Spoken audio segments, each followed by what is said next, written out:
That's good stuff.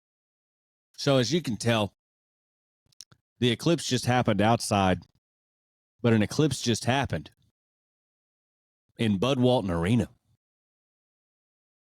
You might be wondering, why are you eating on your podcast? I'm eating as much Tyson's chicken as I can to help afford this John Calipari contract. That's what the hell I'm doing. What are you doing? The eclipse happens, right? And it's unbelievable. I got my glasses on, and then, boom, a Fayetteville eclipse happens. Hunter Yurachek and the owners of Tyson's Chicken have come together to give us Arkansas fan base something we didn't even know was really possible. We talked about it last week. I'm getting excited. I'm getting ahead of myself. So before we get started, got to ask you a quick question. Quick question for you to answer. In your mind, if you think about it, step away from a minute from the excitement, which is so difficult, and we're going to get right into it. But do you believe that Musselman at USC would have better success than Calipari at Arkansas? I say no, just because I'm an Arkansas fan and I believe in this man, even though I don't know if he's off his rocker or not yet. But gosh damn it, we talked about this last week. I'm so excited. But answer that question real quick, and we're going to get right into this.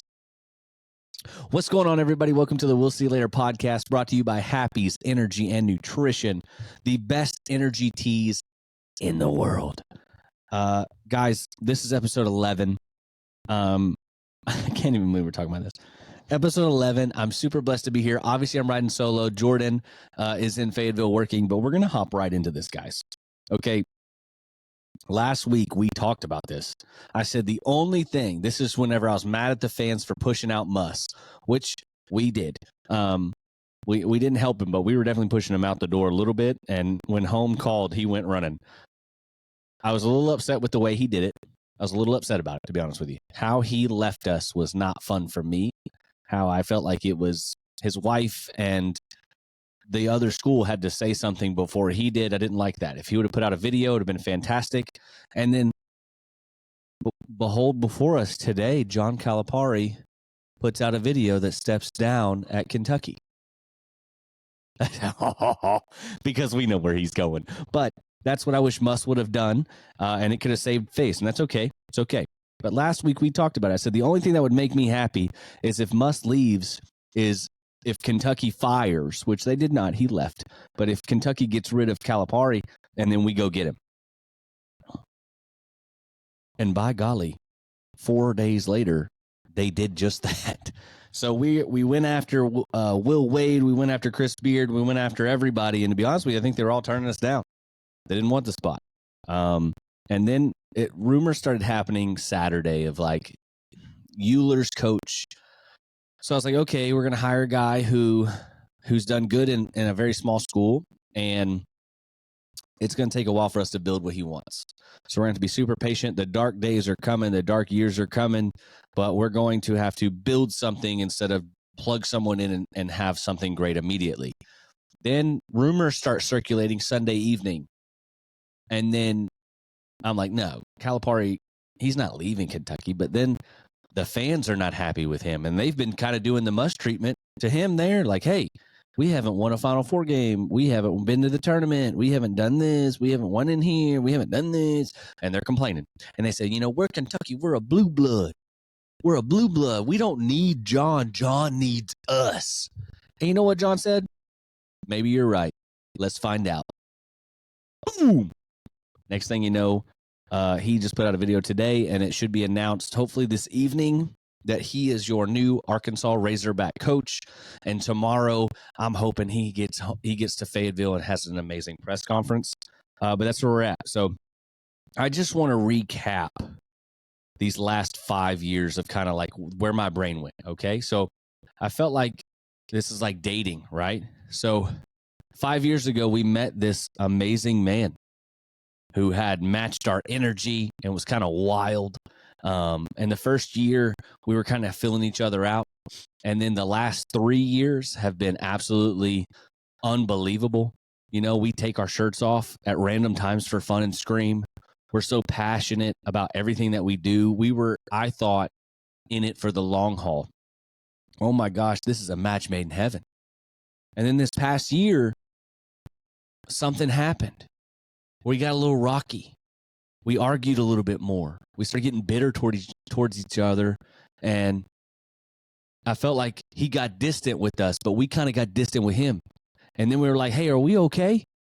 Are you here, man? Are you here? And in the middle of the night, he ran home and didn't tell nobody. I found a note in the kitchen table when I woke up the next morning. So then I decided to start asking around to start dating again. And I started asking some folks, and a lot of people were turning me down. I was asking all over, can we go out? Can we go out? Can we go out and see how this goes? No, no, no, no, no. So then I go to a Miss America pageant. And my goodness, up on stage, one of the best to ever do it is Miss Kentucky. She's just up there walking across.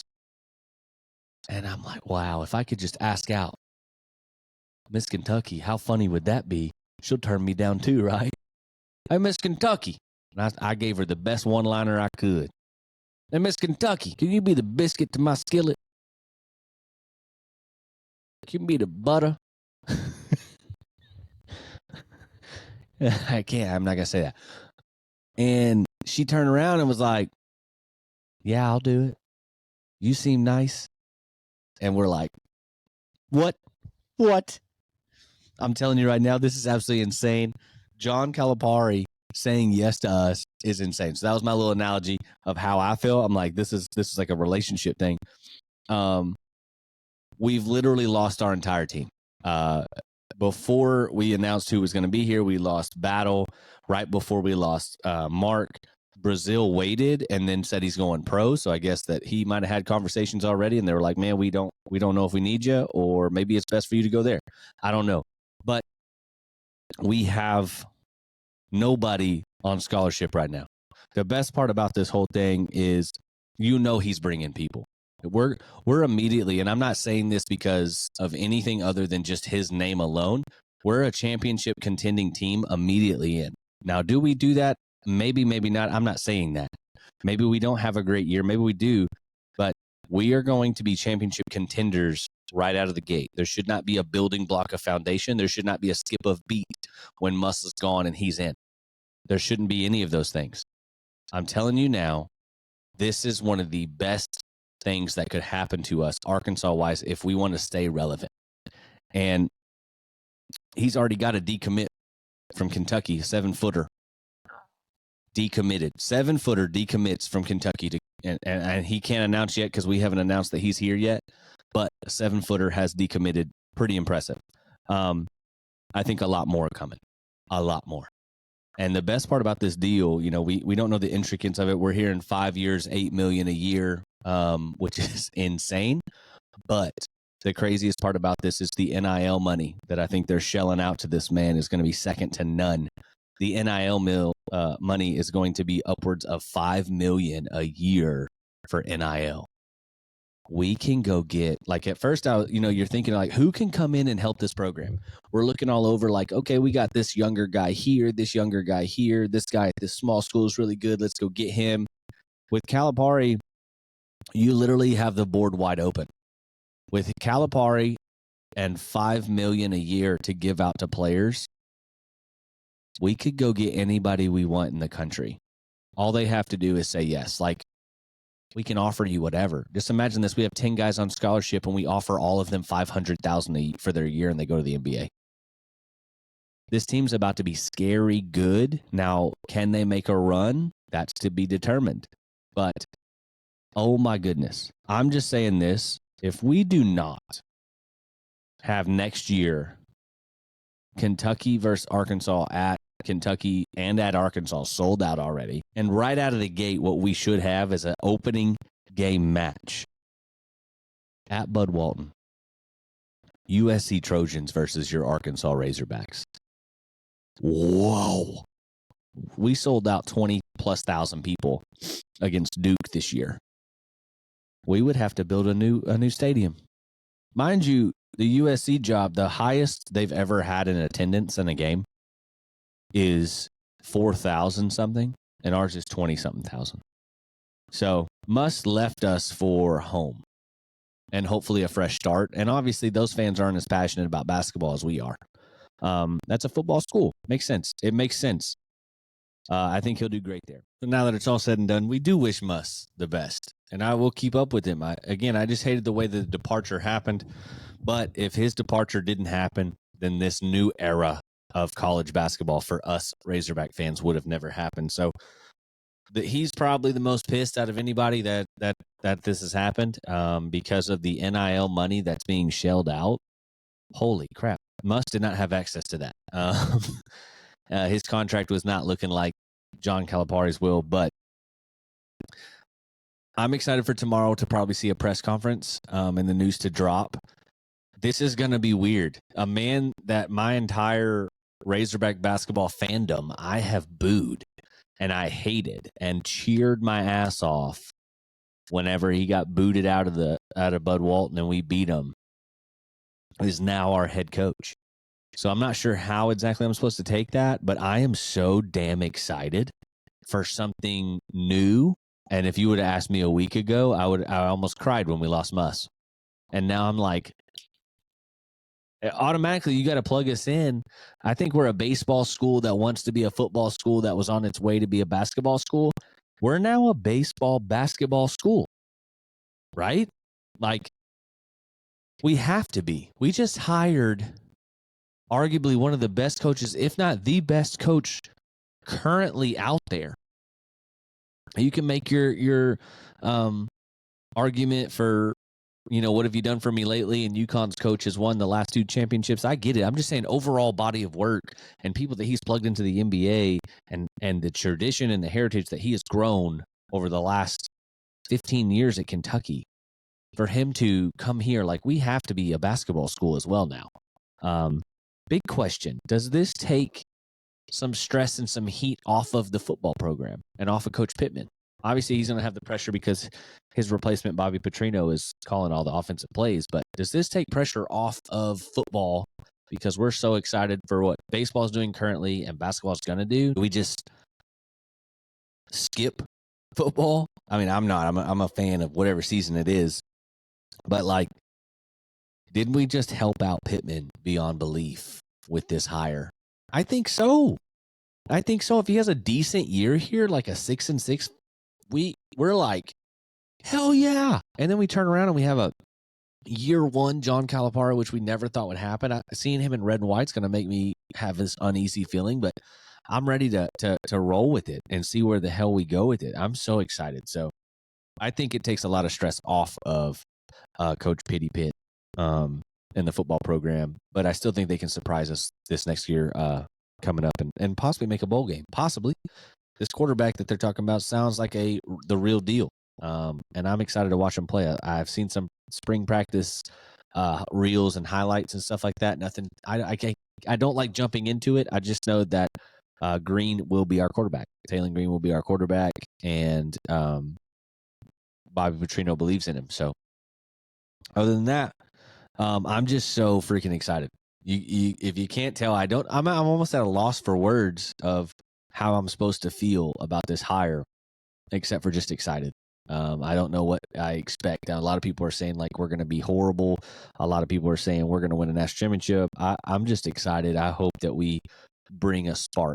The 2 top trending things in the world on Twitter Sunday was WrestleMania and the Arkansas Razorbacks. Crazy time. So what I don't understand, I don't like right now is that everybody's hating on Arkansas when it comes to, like, outside sources.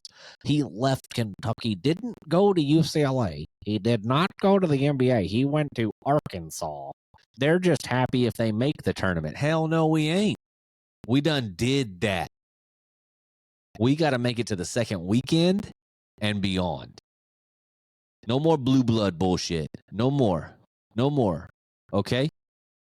The head of the blue bloods just came over to the red blood. Okay? Like, Razorback red, baby.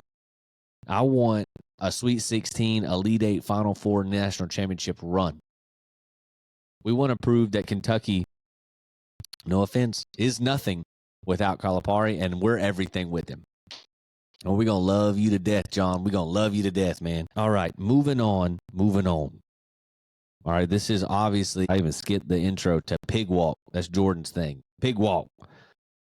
This whole section, I'm sorry, I'm out of whack today because of what is going on in the world, in the Razorback world. But we're going to hop over, guys, into the baseball side of things. Them Diamond Hogs, still number one in the country. Still only 3 blemishes on the record. Turn around and we swept Ole Miss this past weekend. Strikeout counter still intact. Let me get it for you. Okay. We're looking at the record, remember, is 732 strikeouts by Arizona State in 1972. We're up to 384 strikeouts. 384. We had 13 strikeouts against Arkansas State. Against Ole Miss, we performed. We had 15 in Thursday's game, 11 in Friday's game, and 15 in Saturday's game. To break the record right now, if we're going to go after this record, which we all kind of think is it's a hard reach, but to do so right now, we have to average about 13 to 14 strikeouts per game just to get up to that record. But Hagen Smith, we're going to go down the line again. Hagen Smith was Hagen Smith. He is who we think he is, always has been, always will be, always going to be. Hagen Smith has a 1.76 ERA right now, 41 innings worth of pitching, 20 hits total, 8 runs, and my good night, 83 strikeouts. There is a record that he's chasing. We looked it up. Remember, the overall strikeout record in a single season is 234, which is the craziest thing I've ever seen. He's at 83. The Arkansas record that was set in 1999 by David Walling is 155. That record is possibly chaseable. Hagen Smith's at 83 strikeouts. He's got 72 left. So we'll see. That one he might actually go after. Fast forward to Molina. Molina, 3.38 ERA through 37 and 1/3 innings, 22 hits, 14 runs, 59 strikeouts. So solid. Brady Tiger, 2.70 ERA through 36 and 2/3 innings, 24 hits, 11 runs, 49 strikeouts. And then Big Will McIntyre, 1.75 ERA through 36 innings, 24 hits, 7 runs, 45 strikeouts. These guys are phenomenal. Got some games this week. We're supposed to be playing San Jose State today and tomorrow. I'm not sure how the weather is in Fayetteville. It is nasty here in Little Rock. Maybe they prepared for that up there in Fayetteville, but they're supposed to be playing here in a couple hours against San Jose State, who is 12-19 overall. We should win both games here. This should easily pad the stats. And then this weekend is a big weekend. We're going on the road for the second time now. We're going on the road, and we're playing number 25 Bama. They got swept last week by Kentucky, who is on a mission right now. Kentucky went from number 12 in the country up to number 8. I don't know if this is a good thing or a bad thing for us Hog fans, but we've got number 25 Bama at Bama. They're 22-10 overall right now. We're still 27-3. My gosh, unbelievable run so far. I don't know how to keep talking about the baseball team any differently than what we're doing. I guess we can just give flowers to people. We're going to continue. I think a permanent bouquet of flowers is going to be given to Hagen Smith. Big Will McIntyre still being a stud, Big Willie. But we're going to give our flowers, our player of the week. All right, we're going to do a player of the week, and I don't think it's very hard to find. Nolan Souza, the freshman from Hawaii, one of the Island Boys. We plugged this kid in to the DH spot, and he just goes hamsicles. I mean, he hits home run after home run. He's got pop. He's stealing bases. He's doing it all on the base paths. I don't think he's going anywhere for a while, Hog fans. So we're going to be super spoiled with this kind of a player. He's just going to get better, in my opinion. But baseball, very exciting to watch. I'm sorry I'm still in shock from the whole basketball thing, but it's really hard to talk about the baseball team other than they're just playing out of this world. As a group, as a whole, they're coming together. Hog fans know as a team right now, we might not be that team who has to who could put together 4, 5, 6 innings of scoring and threats that way. We may win the game off of 1 or 2 innings. You have to be okay with that our pitching is going to keep us in almost every game. and hopefully those bats just wake up for 1, 2, maybe 3 innings, and that's enough to win the game. It's a little bit more of a nail biter style bat play, but a win's a win, baby. A win is a win. This team is. It feels like that flow and that chemistry is finally coming full tilt together, like all the way together. I think it's because of the Stovall return with the bat side, and then Hagen just being that leader on the pitching side. This team is dangerous. I don't like to predict early. I don't like to do it. But we'll say this. We look like we're going to be hosting a regional very easily. I'm not going to go past that until it happens because I don't like to predict. But there's no doubt in my mind that we should be a top 16 team in the country come at the end of the year. 25 games left. I just don't. Unless we get in our own way, you know? I don't see that happening. So I'm super excited for the team. We should be hosting a regional, so get ready to buy your tickets for that for sure. Just my opinion. So yeah, that's it for Pig Walk, baby. That's literally it for Pig Walk. I got nothing else. All right, now we're going to talk about WrestleMania. 2-night special of WrestleMania. The massive story. We're going to go, we predicted Rhea to win. We've predicted, we wanted Jimmy. We thought Jimmy would have to beat Jay. They still let Jay, and it was actually a pretty boring match, to be honest with you. And Jordan and I were pretty high that would be the match of the night, and it was horrible. I feel like that one wasn't given a lot of thought. New championships. I picked A-Town Down Under to win one, and the Awesome Truth won another one. It was kind of weird and funny. Gunther lost his title to Sami Zayn. I thought we predicted that because he could make a run at the big title. Logan Paul retained. We predicted that as well. We thought he would pin. I thought he would pin Randy, pin Kevin. No, there's a big one on Saturday night. Rock and Roman beat Seth and Cody, which we predicted, so it could make the Sunday night Bloodline Rules, which was anything goes, and it was unbelievable. But the beginning of that night, again, what we thought would happen. Drew McIntyre does defeat Seth Rollins for the championship, from Raw's championship. We predicted Damian Priest comes out, cashes in his Money in the Bank contract, wins the belt immediately from Drew to screw Drew. We knew that would kind of happen. But what's funny is this ended up happening to multiple champions this weekend. The stories that they were telling, was Cody was obsessed with finishing his story.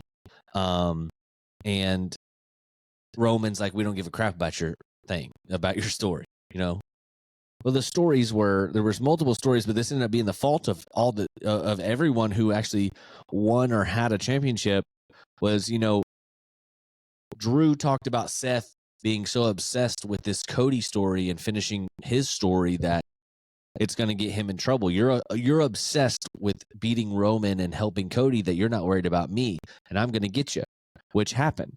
But in the process, Drew's been talking so much trash to CM Punk, who's on the sideline, who, had to have surgery, and Drew's just talking trash to him like, this is my moment, not yours, all this crap. So after he beats Cody, he goes and brags in front of CM Punk.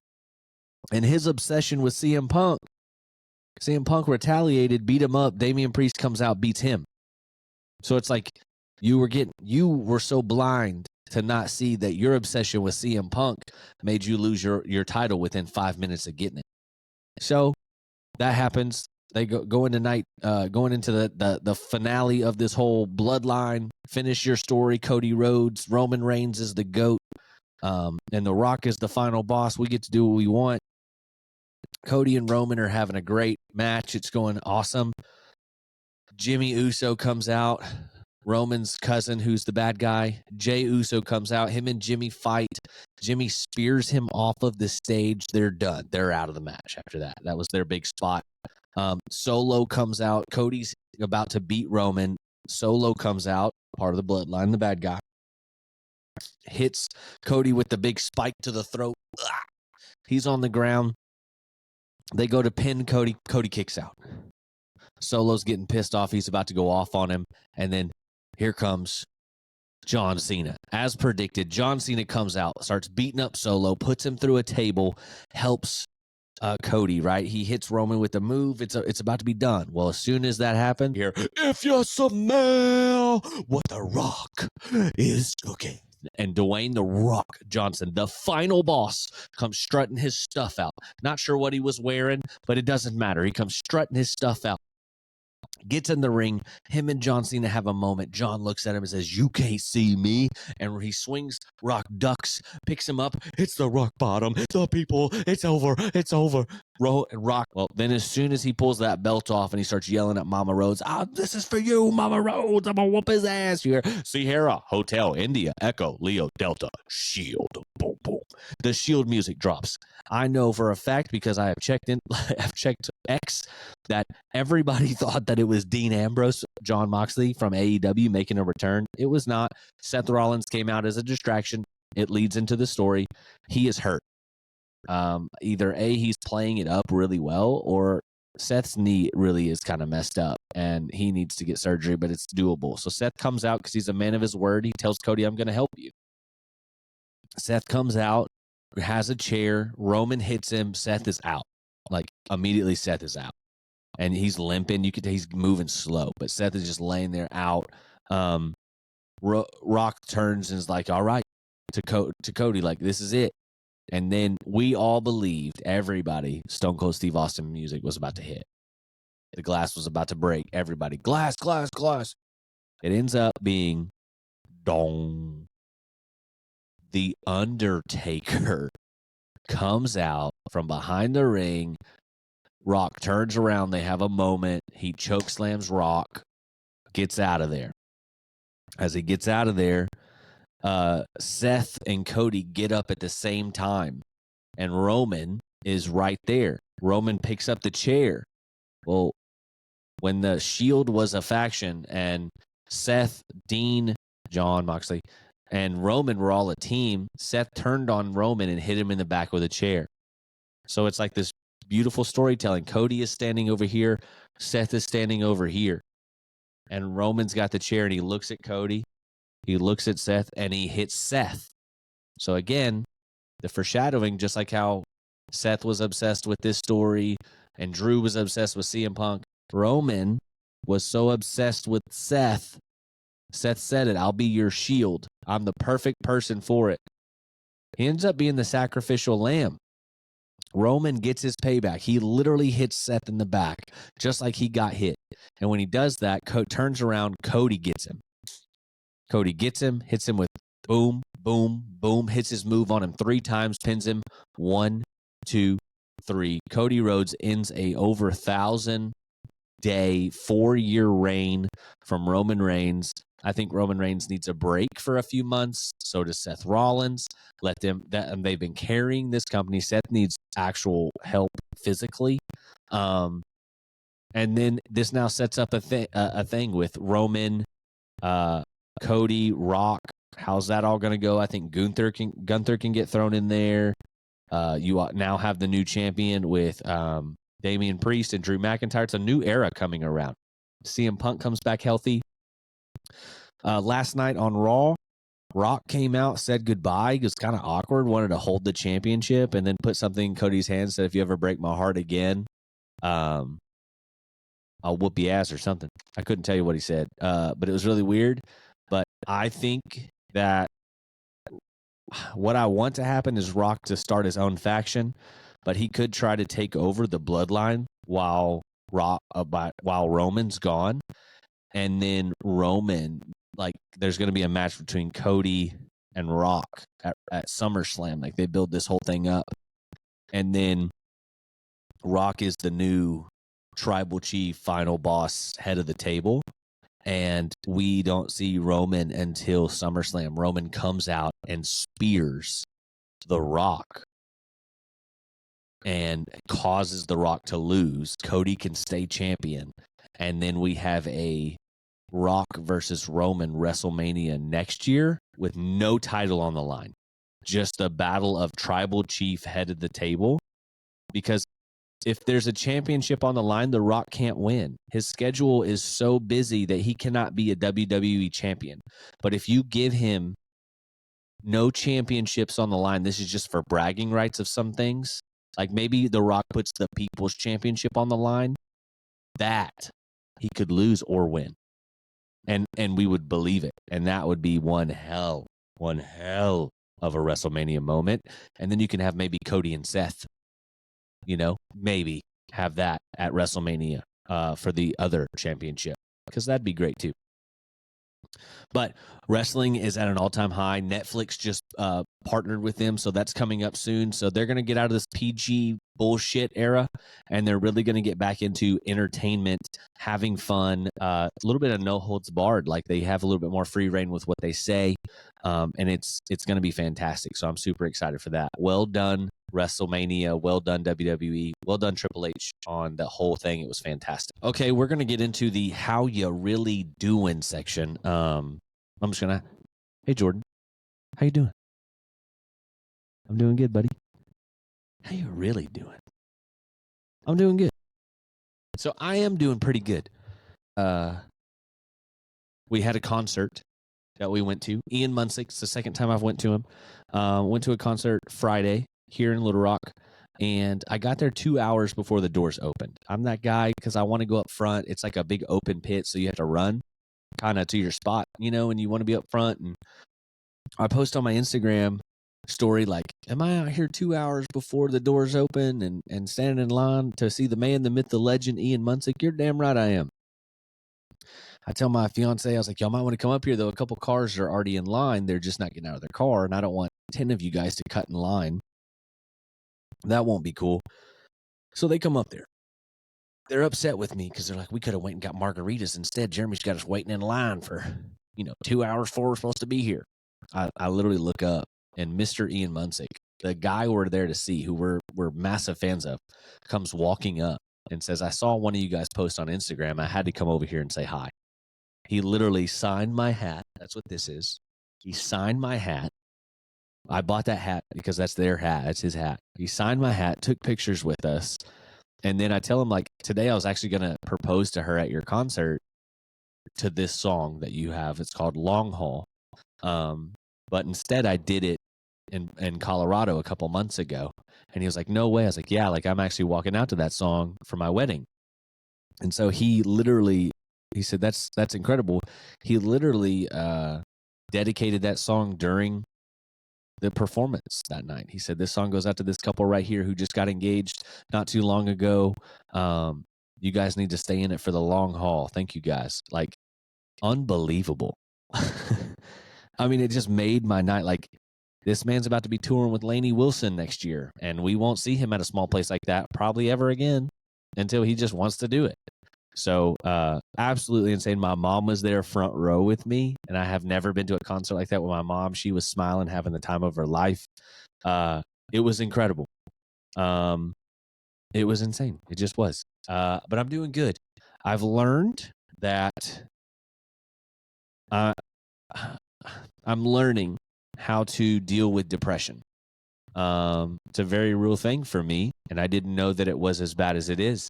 So, I've been having my dad, passed away 8 months ago, and time doesn't heal that all the time, and there are things that I just don't touch mentally.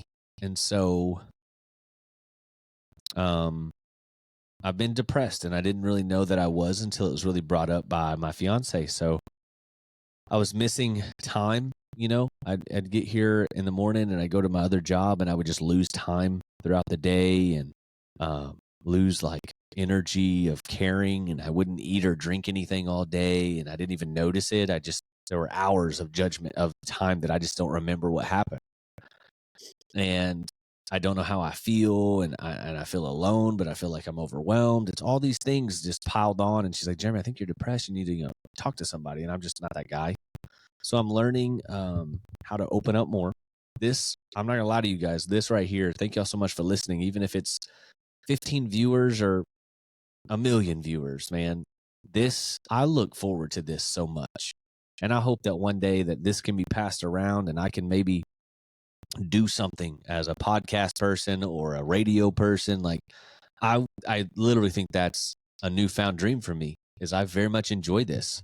I love interacting with people, and I love interacting and being passionate about sports and everything I love, and just being able to talk about it is the best thing. It's the best outlet for me. It truly is. So, yeah, I'm learning how to re-understand who I am. Because whenever a thing like that happens, it changes everything. And so it's like it doesn't ever go back to the way it was for me. I'm not going to ever be the same guy, but I can try my best to be the best guy I can be. And I think I was trying to get back to who I was, and I can't. I can't be the guy that I was when my dad was alive. I'll never be that guy again. But I will be the best Jeremy I can because my dad's looking down at me. And I've had, dreams about him, and I know where he's at. So I know I'm going to see him again. So I just have to wake up, put my big boy britches on, and try my best to be the best me and not listen to the negativity that I hear every day in my head. So that's just more of a challenge that I have to keep trying to conquer, and I think I will. I've been praying a lot more. We've been going to church a lot more. We want to get into a life group, and I really think that'll help us out. So we have some great people in our lives, great friends, family. My mom and my relationship is getting closer every day. So my grandma, like, a lot of this has brought us closer. So I'm super blessed and super thankful. So enough of that sappy shit, Just saying, I'm so grateful for you guys that listen. I'm so grateful for this outlet. I'm so grateful for my family and my friends. I love y'all. I really do. Oh, we also I've only asked the one person to be in my wedding. I have multiple people I'm asking. A lot of their gifts are still in the mail. But we're definitely going to be going to Alabama, and in October. We're going to golf Friday and Saturday. And then we're going to Talladega on Sunday. What a bachelor trip that's going to be. Are you freaking kidding me? God, 2 rounds of golf and Talladega? We're going to get tore up from the floor up. I tell you that. But it's going to be absolutely insane. What a dude's trip. What a dude's trip. I'm not one of those guys who has to go out and go to a strip club, or we have to go out to the bar. Like, if you rent out a cool cabin and we can go golfing, and I can come back and have a grill, a bonfire, and just chill, and we can have drinks, do whatever. That's my ideal thing. But I have friends that probably want to go do their own thing. So I'm like, hey, y'all go out, do your thing. Just call me if you get in trouble. If not, I'm going to be chilling right here. And I'm just as happy no matter what you, with or without you here, not being rude. Like, the whole weekend is for fun. But I just hope that people don't feel a type of way because I'm just going to probably chill. I'm just going to probably chill. It's just me. But that weekend is going to be absolutely nuts. Yeah, and then my wedding is coming up, man. It's 8 months away. 8 months. I'm a married man. Put that ring on it. I got to find out what ring I want. I got a pretty badass suit that I'm trying to get. Got to lose some LBs, though. Got to lose some LBs. I got this, what I call a waterbed body. You slap my left side, my right side moves. I don't like that. My body does like the ripple wave effect from the wave pool. No. So got to get back in the gym. Got to eat better. And drink a ton of water. So working on that. But other than that, guys, that's all I have for this episode. Sorry, I just ranted about my life there, but all I have, shorter episode with no Jordan here, a little bit hollowed out over on this side, but that's okay. Jordan's doing his thing. We love Jordan. We hope he's doing fantastic. He gets to go home to his beautiful wife and have an amazing rest of his week. I hope he gets to come home tonight or tomorrow, I believe. So yeah, guys, thank you so much for listening to the We'll See You Later podcast. This was episode 11. Thank you guys so much for letting our dreams become realities. This episode was brought to you by Happy's Energy and Nutrition, the best energy on the planet. Come by Happy's Energy and Nutrition here in Little Rock and get your favorite teas for the summer. Can't wait for the new summer menu to drop out next month. But yeah, guys, thank you so much for letting us talk everything sports and entertainment from our point of view. This was an absolute fun, exciting time to be a Razorback fan, exciting episode. We cannot wait for everything. Next week's episode is going to be even more crazy when they announce that we're going to have a new basketball coach. But until that time happens, there are 3 things I would like for you to live by, okay? 1, don't piss into the wind. 2, Hogs by 90, baby. And 3, don't trust a fart. And until next time, guys, we'll see you later.